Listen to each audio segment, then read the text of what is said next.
Well, good afternoon, everyone, and thank you for tuning in. This is Melvin York with Gardening with Daddy Pete. It's been just a while between things to do and internet service being down for a few days. We're just now getting back to everyone, and I apologize for that. We're going to start off today, and we entitled today's session with things to get ready for. Things to get ready for. You know, it's fall of the year here in the Piedmont, North Carolina. Looks like we're looking for a light frost here within the next 5 to 7 days, which is not out of the ordinary. It's just about right on time. And then usually, as ordinary weather goes, we usually do have a pretty much killing frost towards the end of the month, 1st of November, somewhere around Halloween. So there's a lot of things to do for fall and things you can do over winter. Now, you know, I'm a stickler on keeping that notebook, that journal, things to do list. And if you don't do that, believe me, at my age, as you get older, you can't remember everything to do. There's more to do than you can get done sometimes. But the winter time's coming. There's going to be times where you can't get out in the garden, you can't get out in the yard, but you can go to the tool shed, things you can do inside the house. And again, things that you can do in your garage or your barn. So we're going to start on some of the outside and inside things today and kind of jump around just a little bit. One thing you want to put on that list is taking care of your mechanical equipment. And by that, I mean your weed eaters, your chainsaws, your lawnmowers, your tillers, your hedge clippers, and any tool like that that's operated electrically or gas. Let's start with the lawnmower and the tiller. A good thing to do with that, tillers should be just about done for the year unless you're making a new bed.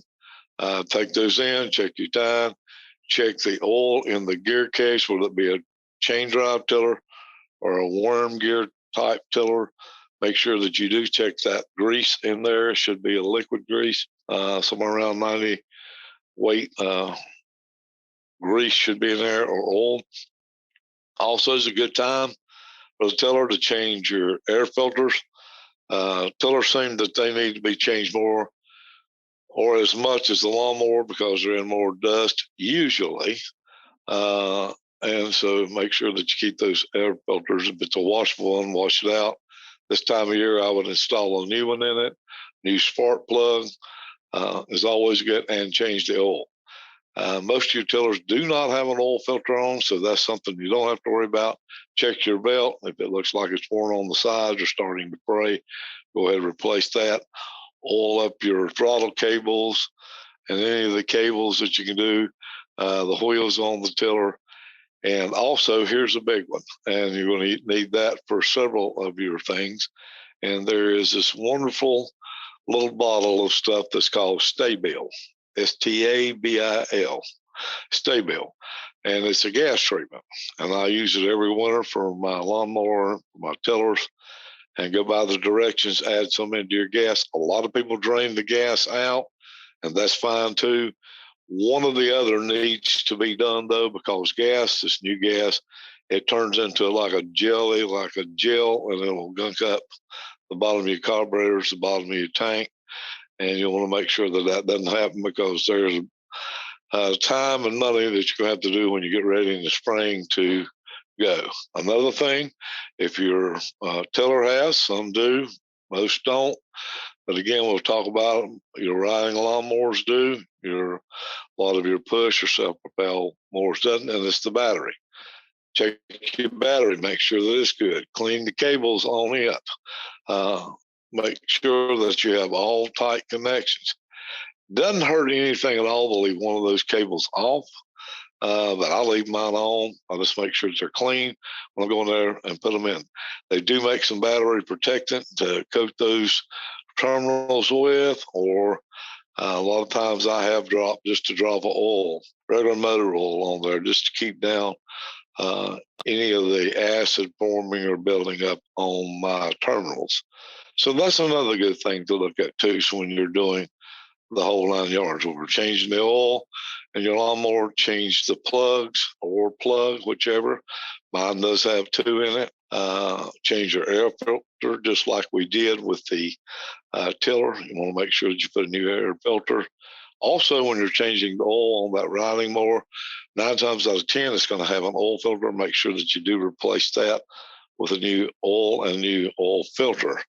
Now, as you go across, we need to go ahead and take the deck out from under the lawnmower and clean it up well. Check your drive belt, why it's out, and that'll be the one underneath. It goes from your pulley on the bottom of your motor to a couple idler pulleys and to the transmission at the back, which will be on top of the rear end of your wheels. Also, make sure that when you have that mowing deck out, you want to clean it well. You want to take those blades off, either replace or sharpen those blades. While you have the belt and the blades off, check your idler pulleys on the deck. Make sure they're not wore or rattling. Now's a good time to replace those. And also the quills or the spindles that hold the blade on with the bigger pulley on top. Make sure that you don't have grease fittings either on the top or the side. If so, those need to be greased more than once a year. But check and make sure you do. Some don't. If you have any play at all when you're taking that blade off, or it rattles or it moves, or you can wiggle it, you need to replace that quill. Now's the time to do these things. Parts are getting harder to get. They're taking longer to get, and then you'll be ready for the summer. So these are things you want to make sure that you start early on things like this so you can get the parts if you need them. That task is out of the way, and you're ready to go in the spring. You know, here's the thing about it. I've had a lot of people tell me, and I have heard this saying over and over again. I heard it from my grandfather, I heard it from other people around. If you don't know what you're going to do tomorrow, today, you won't accomplish anything. Now, listen to what I said on that. If you don't know today what you're going to do tomorrow, you won't get anything accomplished. You're going to spend most of the day getting ready for the work that you're going to do that day, and part of the day's gone, if not half or more of it. So prepare for these things and get them ready and to go. Hedge clippers need to be sharpened. Make sure all your batteries are in tune for that. Leaf blowers will be out this time of year. Get those going. When you get done, again, service them properly, put them up in a dry place, take care of those. This is just the little things that you need to do to make sure that next spring you're ready to go. Now, I did say that frost is coming. There's other things we need to do. There's some of your perennials needs to be divided and moved. Some needs to be deadheaded back. Some needs to have leaves added around to protect some of the ones that maybe you've just planted for this fall. Put a cover of the leaves or something like that over it and give them a little protection from the cold weather that's inevitably is going to show up here before long. And just keep that in mind. That's a good thing to do. So put that on your checklist. A lot of people's going to be doing some pruning. I don't advise pruning anything till after we at least have a killing frost. Usually I like to see the leaves mostly gone when I'm going to prune like trees and a lot of the shrubs, especially if they're not an evergreen shrub. If they're a deciduous shrub, I like to see the leaves mostly gone on those when we do. Keep in mind, here's a good rule of thumb for all trees. Never, never, never, never, never, never prune over 30% of that whole tree. In other words, the canopy of the tree, never prune over 30%. I know a lot of people like to get in there, especially on a lot of trees, and go saw happy, and we're going to cut this back, and we're going to do this, and we're going to do that. And yes, if you're not careful, you may wind up with a dead tree or at least part of the tree dying. So when you do make cuts on your pruning, make sure that they are straight across, they're sharp. I mean straight across with the limb. You don't want water standing on that cut. You don't want to leave the bark pulled down or chewed off. That's a good place for disease to get in. That's why it's always better to do your pruning in cold weather when the insects and the varmint, so to speak, are not out. But make sure that you do even cuts with these. Get a sharp pruning tool or either sharp saws when you're doing this. Take care and take all the brush away. It's all right to leave some leaves around, but go ahead and get that cleaned up too. Don't give like the stink bugs a place to hide, and because they've got plenty of places it is now. I seen a thing on the internet the other day where they said they were making it our state bird. Well, and they're crazy. They're really flying this time of year, hunting a place to go in to the warm. So take care of that. Pruning. Pruning's one you can do on your shrubs. Again, I do not recommend more than 30% of that shrub being cut back. Now, here's some shrubs that you don't want to prune this time of year. And I'm going to give you an example, and there's more. You can look it up. An azalea is one that you don't want to prune in the fall. If you'll go out and look at your azaleas, they've already set their buds or their blooms for next year. So if you go pruning them now, you will have no blooms for next spring, or what few you leave on it. And so you're not going to see that full ball of blooms on your azalea like you usually do if you cut it back too much. So the time to prune an azalea, if you can, is about 2 or 3 weeks after it blooms. Again, that puts you, well, no, wait a minute, that puts me pruning in the spring. Yes, that's exactly when you prune that azalea. Same thing with the camellia. Now there's different variety of camellias. I've got one out here that blooms this time of year. I never get to see it bloom all the way. It'll usually come out in total array, and the hard frost will get it, and I lose it. Some years, 1 or 2, I've seen it all the way bloom out. But most of the time, not. But it's still, I keep it for the green, the evergreen foliage, and it works well. My other camellias, they bloom out into December, January. They've already set their bulbs. They're ready to bloom when the time comes right. If I go pruning those now, I'm going to lose my blooms. I will not have that beautiful red look as I'm coming down the driveway and looking around. Those will be gone. So there's more than that. You need to look around. What has set their buds for spring? And that's just to give you a couple. You want to make sure that you don't prune those now. Also, in gardening, you're going to do, now's a good time if you got raised beds. If you got gardening, you don't have fall crops in there, a good time to overseed with some annual rye. That makes some good green manure that you can turn over into January, 1st of February. It's a good source of nitrogen.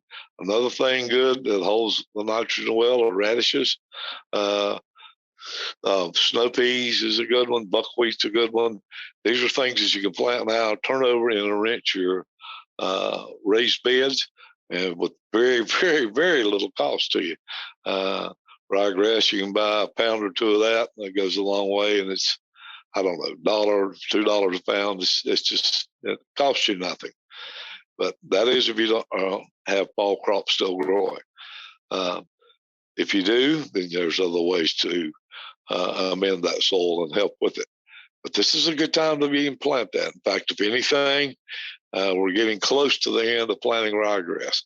I have planted it in November towards up to the middle, and it's still done well. But depending on how cold a winter we're going to have, if that would be true every year. So you're kind of taking a gamble. But anyway, those are some of the things you can do. One of the jobs you need to do, get that bed ready for next year. Another thing is, do you know what you're going to plant next year? Now is a great time. Now, at the end of the year, is a great time to buy garden seed. Most states will not let the store sell garden seed packed for 2022 in the year of 2023. So December 31st, 2022 will be the last day they can sell those seeds, and they have to pull them off the shelves. Here a year or 2 back, when seeds were really short, they extended that out and let them go 1 more year.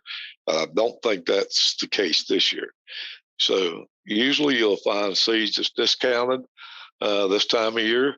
Now's a good time to get those seeds, bring them home, put them in a cool, dry place, throw them in the freezer, and you've got your seed for next year.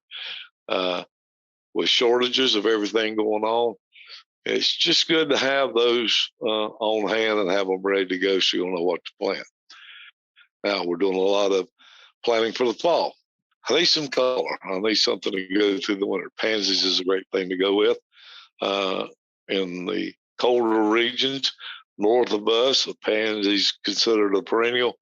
Down here, they're kind of a biperennial. They will, or an annual, so to speak. They will last on up into the summer. If they're in the shade, I have seen pansies come back a year or two here, unless it does get in those 100-degree dry spells, and you may lose them.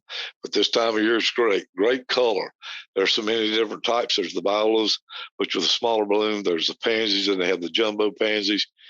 Every color you can think of is there, and to put in your outside pots or your outside beds to make it go good. I know everybody's decorating for fall, for Halloween, straw bales.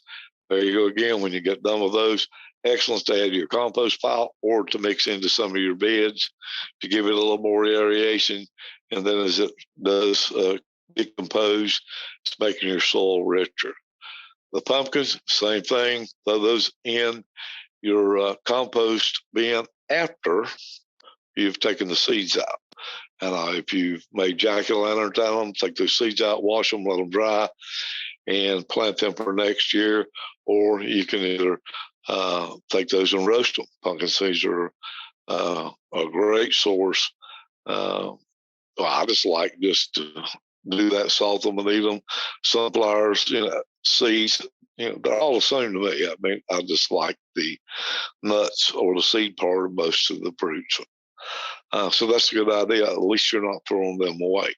If you do have any animals, a lot of animals love pumpkin. So I know horses will eat them. I do know that cows will eat them. Probably a lot of other wildlife will. I know deers will eat them. So you can either sell them out for them if you have wildlife in your area, or again, you can put them in your compost bin.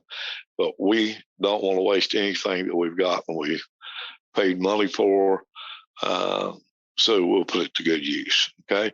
So that's something to think of. Your straw bales can go into your compost pile or into your raised beds. Mix some in with that, as long as it's straw, not hay. Make sure that it is straw. The pumpkins, again, make sure that you get the seeds, save those out of there, use them for planting or use them for eating, either one. And then the pumpkin can go either to field of wildlife, or it could be a great asset to your compost bin. So those are just a few things that we'll talk about. And for fall, in the next segment, we'll try to hit just a few more of them because there's plenty to do. People says, well, gardening's a full-time job, but you're glad to see winter get here and you can take a rest. That's probably our hardest time of the year, is getting ready for everything.